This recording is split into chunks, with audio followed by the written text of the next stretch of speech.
time feels real. You feel it when you're late, when you're aging, when something beautiful ends too soon. But what if that feeling is just a story your brain tells to make sense of motion? Some physicists believe that time, as we experience it, doesn't actually exist. There's no master clock ticking forward, no cosmic second hand dragging us from the past into the future. According to theories like relational time and the block universe, the idea of time flowing might be completely wrong. Einstein already showed us that time is not absolute. It bends, stretches, even slows down depending on where you are and how fast you're moving. But newer theories go further. They say the flow of time might be an illusion. Imagine this. What if all events, your birth, this moment right now, even your death, all exist at once, side by side, like scenes in a film reel? You just happen to be experiencing one frame at a time. This isn't science fiction. It's one of the most serious and challenging ideas in modern physics, and it raises deeply uncomfortable questions. If the future already exists, do we really have free will? Or are we just passengers riding along a pre-written timeline? In this video, we'll unravel the mystery of time, and by the end, you might never see your past or your future the same way again. Oh, and if you want more content like this, subscribe and turn on notifications.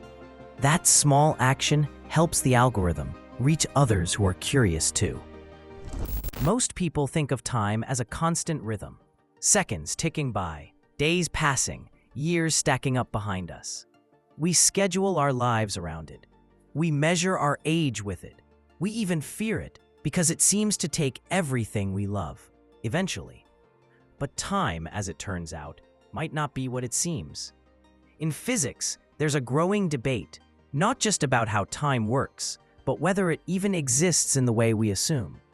One perspective comes from Carlo Rovelli, a theoretical physicist who argues that time isn't a basic building block of the universe. Instead, it emerges from the interactions between particles, a kind of side effect of relationships between things. This is called relational time. In this view, events don't happen in time. Time is something we infer when comparing events, like noticing one thing changed while another didn't. Meanwhile, another theory takes things even further, the block universe. It suggests that past, present, and future all exist simultaneously, like a giant 4D structure where every moment is frozen in place. The flow of time? Just a trek of consciousness, like flipping through a photo album and calling it a movie. Both ideas shake the very foundation of how we understand memory, destiny, and identity. And here's where it gets even more personal. If time is just a perspective, not a force, then what does that say about you? Are you the result of your past, or just a point of view moving across an eternal structure? These are not just abstract theories. They touch something intimate. Because if time is an illusion, then so is your story. What do you think? Could everything you know be just a snapshot in a timeless universe? Is everywhere. It's in the ticking of a clock, the motion of the planets, the way our bodies grow older.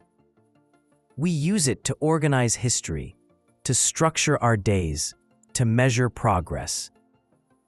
But here's the first crack in the story. No experiment has ever detected time itself.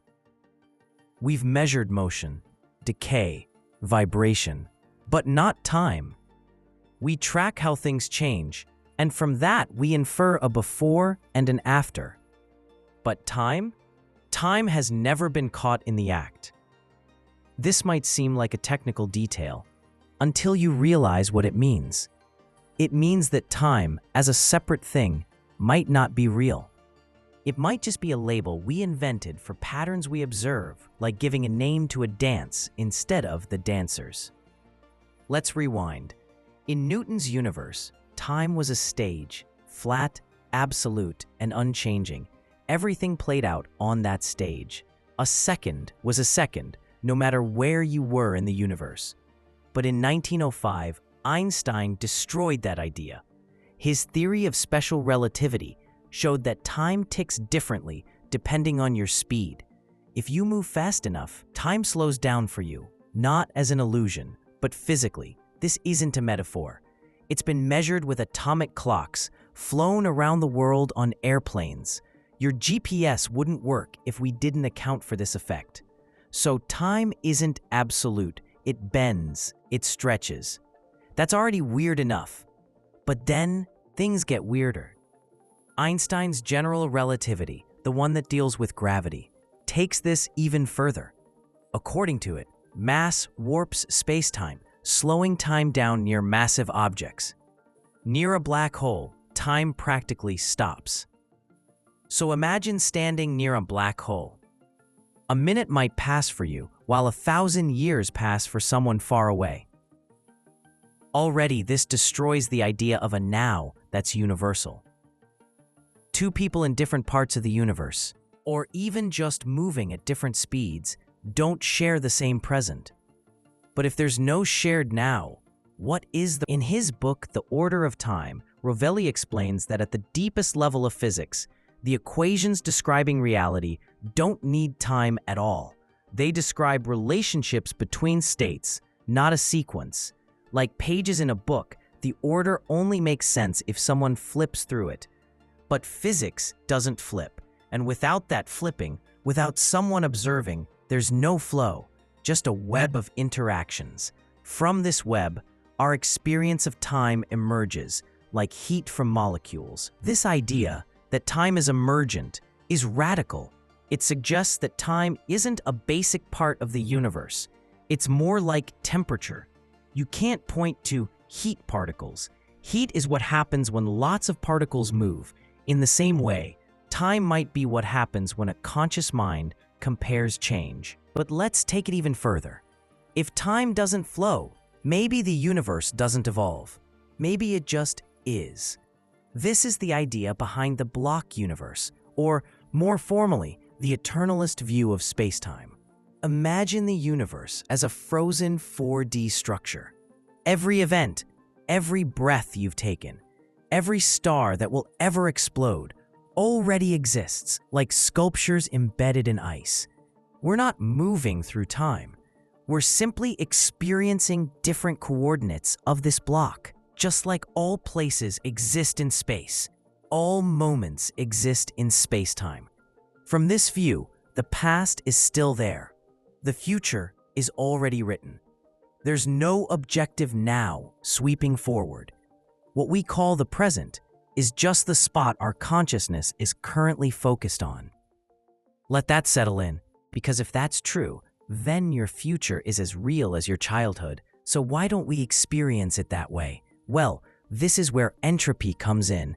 Entropy is a measure of disorder, and it always increases. It's the reason why you remember the past but not the future. Broken cups don't spontaneously reassemble. Heat spreads, systems decay.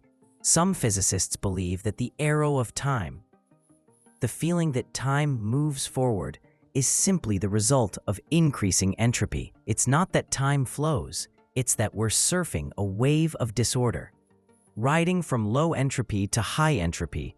But wait, what created the wave?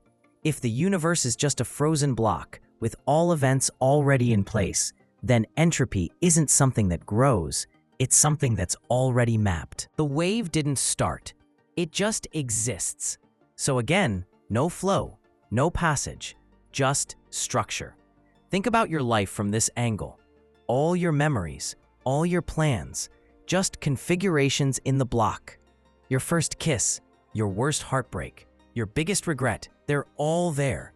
Not as fading echoes, but as real slices of the universe. And yet, you can't access them. You can't jump back. You can't skip forward.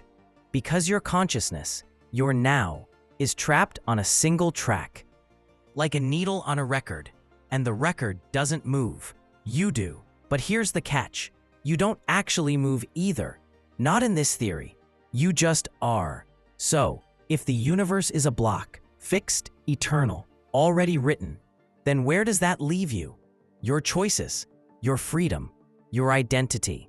In a block universe, there's no room for spontaneity, no room for surprise, because from the biggest galaxies to your quietest thoughts, everything is part of the structure. Just like a mountain can't choose to reshape itself, your future might already be there, carved into the geometry of space-time. But that's not how life feels, right?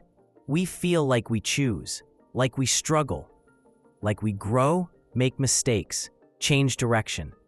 So which is it? Are we free agents navigating an open future, or pre-recorded characters reading lines in a script already printed? Here's one possible answer, and it's uncomfortable. Both. From inside the block, you experience time as movement. Choice feels real because you're not aware of the other frames, the ones ahead or the ones behind. But from outside the block, choice is just a sequence, a line you follow, a result of prior conditions. It's like watching a movie. The characters think they're making decisions, but the film is already finished. Some physicists and philosophers argue this doesn't destroy free will. They say freedom isn't about changing the block. It's about being part of the block as a self-aware pattern that reacts, reasons, and chooses within the limits of its structure. It's a shift in definition. Instead of freedom from destiny, it's freedom as the expression of destiny. But others reject this. They say it empties freedom of meaning, that it reduces life to playback, consciousness to a projector. So let's pause, reset our attention, because right now, this might feel heavy, almost nihilistic. But here's where the perspective turns again. If time is emergent, not fundamental, and if the flow is just a feature of your perception, then maybe you're not a prisoner of a frozen block. Maybe you're a participant in a relational dance, a pattern that becomes through interaction. According to relational quantum mechanics, there's no objective state of anything. Objects only have properties relative to other objects. There's no absolute now. There's no universal clock. Instead, the universe is a web of relations, and what we call time is just the way we describe the changes in those relations. You remember the past because your brain stores states. You expect a future because entropy suggests increasing disorder.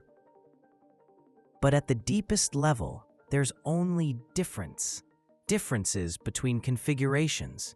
Differences between perspectives. This is mind-bending, but it also offers a strange kind of liberation. If there's no single fixed reality, then maybe your story is not locked. Maybe it's relational, shaped by interactions, observations, choices. Maybe time isn't a prison, it's a mirror, and you, the observer, are the one who brings sequence into being. Think about this next time you're sitting still, watching the world move. Maybe it's not the world that moves. Maybe it's your consciousness that organizes the stillness into motion, like a song pulled from silence. Maybe now is just a spotlight, revealing one layer of an infinite structure. And maybe what we call the future is just a part of reality that hasn't been lit up by our awareness yet. So where does this leave us? It leaves us with humility. Because if time is not what we think, then neither is life. It leaves us with wonder. Because a reality where all moments exist is a reality where nothing is ever truly lost. And it leaves us with a question. If everything is already there, then what is the point of living it? Why care? Why love? Why fear? Why hope? And the answer might be because that's the point. Because the experience is real, even if the structure is static.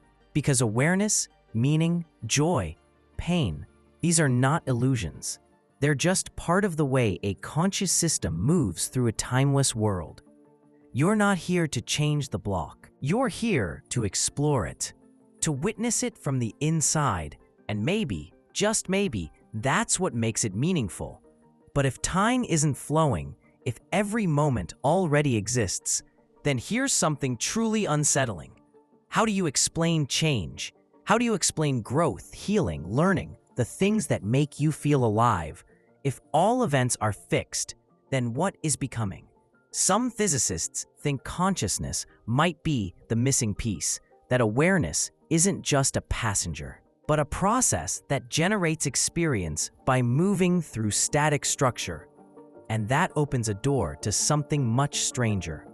Because if your mind can create the sense of time, then what else can it create?